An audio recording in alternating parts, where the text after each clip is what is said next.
Tänane mäng Floraga 0-3 kaotus, siiski sõprusmäng, hooaja on ümber aega. Mis meelde jäi, mis õnnestus, mis ei õnnestunud? Jaa, see on ainuke lohutus, et hooaja on aega. Aga ütleme kindlasti Flora palju paremas mängulises vormis praegult, et need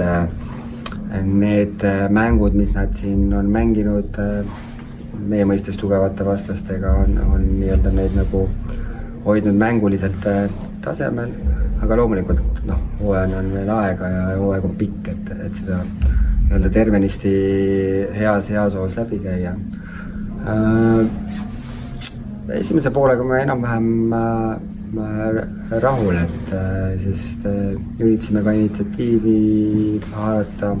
Paljuski see õnnestus, kindlasti on Flora kontrarünnakutel ohtlik, seal meil mõningad sellised probleemid olid, et paremini tasakaalus olla.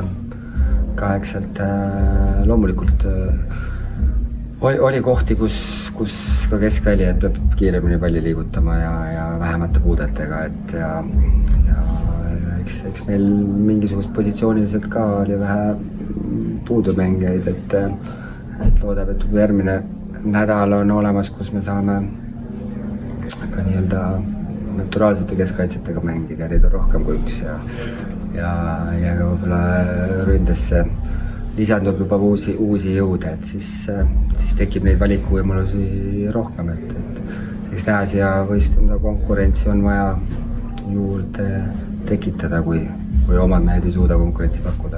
Kui vaadata vigastuste nimekirja, siis tundub nagu oleks praegu september, mitte jaanuar, et meil on ikka väga paljud mängud traumade raudis. Millised viimased uudised on ja millal on kedagi tagasi oodata? Tegelikult, kui ma hakkaks nüüd üksipulgi neid traumasid vaatama, siis tegelikult otseselt, mis on treening nii-öelda nagu perioodist või sellest, et koormused on tõusnud ja nii, siis on 1-2 traumat.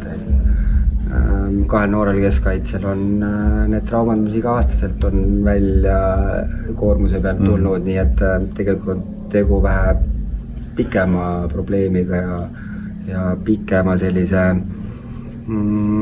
millega oleks pidanud nagu töötama juba aastaid, et seda ei juhtuks. Legionärid siin keskkaitsed, kui inimene on kiini jääb, nagu väga ei saa, juhtub vahest ja tõesti siin ründal Manutšenki on niisugune pisihüppiline see probleem, et tegelikult trenni üldiselt teeb, aga võib-olla mänguks täitsa valmis ei ole, et ega see on. Tegelikult treeninguid on tundult rohkem kui hooaja sees on ja siis keha on sellise suht piiri peal igapäevaselt, mitte ainult mängupäevadel ja eks need nõrgemad kohad kuskilt ka järgi, et tuleb ruttu terveks ravida ja et väga suuri neid pause sisse ei ole. Meil on 2 sõprusmängu veel ennem, kui tuleb Türgi laager, et missuguste mõtetega nendeks mängudeks valmistume? No meil on oma kindel see 2 nädalat, mis nüüd enne laagrit on plaan, mis treeningud me peame läbi tegema, et kindlasti see ei ole selle eesmärgiga, et võimalikult hästi neid mänge ja värskelt mängida, et see on pigem ikkagi, et see aeg maksimaalselt ära kasutada. Aga kindlasti olenebki, et kes meil see nädala pärast mängijad mängukõlbulikud on, et sõltub ka palju, et kuidas mängime, mis ideega, et see kannab siis nii-öelda neljapäeva. Väga hea, aitäh!